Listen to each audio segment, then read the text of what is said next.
Hey everyone, welcome back to Forbes Finance, where we talk money, business, and big success stories. Today, we're diving into how Howard Schultz went from the projects to building the Starbucks empire. Imagine being born into a world where success seems impossible. Where your home is a tiny apartment in a Brooklyn housing project. Where money is scarce, opportunities are limited, and dreams feel distant. This is how Howard Schultz began his journey. A journey filled with struggle, grit, and an unshakable belief in something bigger. The man behind the Starbucks empire didn't start with wealth or connections. He started with nothing but vision and determination. This is not just a story about coffee. It's a story about hope, courage, and changing lives.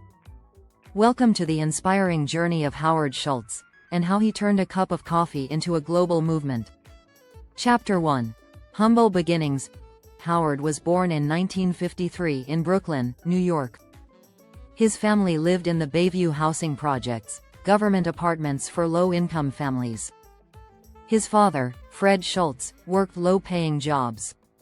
He was a truck driver, a factory worker, and often unemployed. The Schultz household faced constant financial hardship. When Howard was just 7 years old, his father slipped on ice and broke his ankle. With no job security, no insurance, and no safety net, his father lost his job, and the family spiraled into deeper poverty. That moment left a lasting impression on young Howard. He felt helpless. But it also lit a fire within him. He silently made a promise to himself: one day, I will create a company that cares for its people. A company that treats employees with dignity. That early pain would later become Howard's greatest strength. Chapter 2. A Path to Possibility. Despite the odds, Howard was determined to rise above his circumstances. He discovered sports as a way out, earning an athletic scholarship to Northern Michigan University. He became the first in his family to attend college. After graduation, he took a sales job at Xerox, known for its rigorous training programs.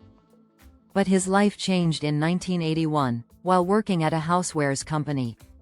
One of their clients was a small coffee bean store in Seattle.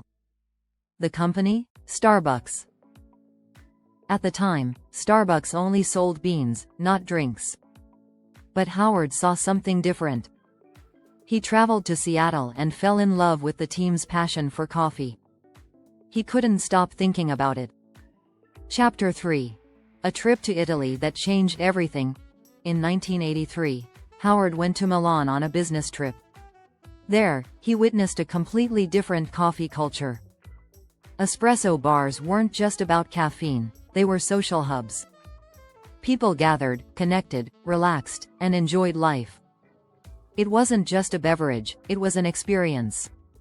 Howard saw a vision: bring that Italian cafe experience to the United States. He imagined cozy stores, warm lighting, friendly baristas, and a sense of community. He pitched this vision to Starbucks founders. But they didn't agree. They were focused on selling beans, not making coffee drinks. So Howard made a bold choice. He left Starbucks to pursue his dream. Chapter 4. Rejection and Reinvention. In 1985, Howard launched his own coffee business, Il Giornale. But raising money was a nightmare. Over 200 investors said no, some even laughed at him. They didn't believe Americans would pay $3 for a fancy espresso. But Howard didn't back down. Finally, a few investors stepped forward, and he raised $400,000. Il Giornale opened its first cafe in Seattle. It was a hit. Customers loved the drinks, the vibe, the warmth. Howard's vision was working. But the story was far from over. The next twist would change everything.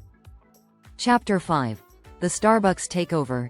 In 1987, Starbucks founders decided to sell the company. Howard saw this as the ultimate opportunity. The price tag? $3.8 million, money he didn't have. But once again, he told his story. He pitched his dream. And this time, people listened. With the support of investors, Howard bought Starbucks and merged it with Il Giornale.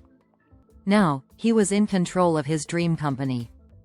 He transformed Starbucks from a bean seller into a coffeehouse brand. He introduced handcrafted beverages, cozy interiors, and customer-first service.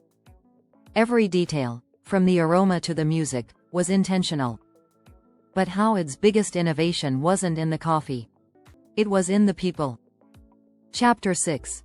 A company that cared. Howard believed in putting people before profits.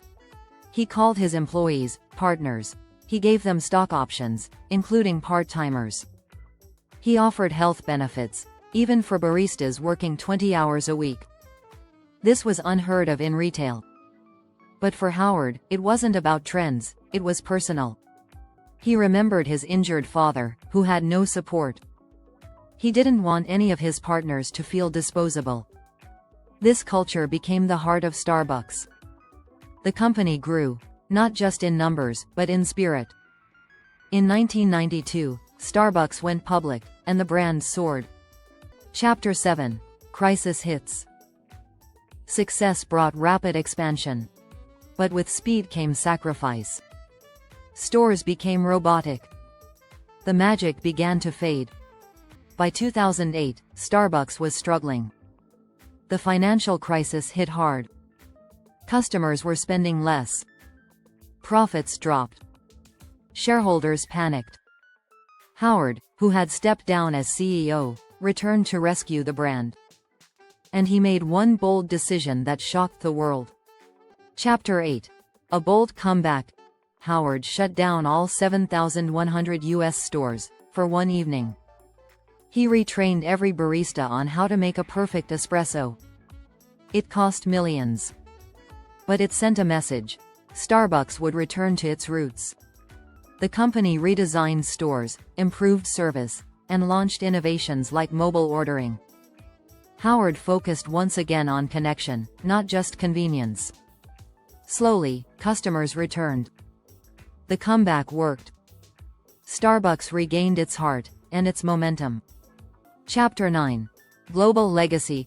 Today, Starbucks operates in over 80 countries with more than 36,000 locations. But it's more than coffee. It's about creating spaces where people feel seen. It's about honoring the people behind the counter. It's about lifting others while building a business. Howard Schultz took a childhood filled with hardship, and turned it into a company built on kindness. He didn't just create jobs, he created a movement. One that continues to brew hope across the globe. Closing. Howard Schultz's story proves something powerful. Your beginnings don't define your future. Rejection can become redirection. If you lead with values, success will follow. So, the next time you sip your coffee, remember, great things can start in the most unlikely places. Even a small apartment in Brooklyn. Like this video if you found it inspiring. Comment below with your biggest takeaway. Subscribe for more powerful stories of business giants who started small. This is Forbes Finance, where we turn coffee beans into billion-dollar dreams. See you in the next one.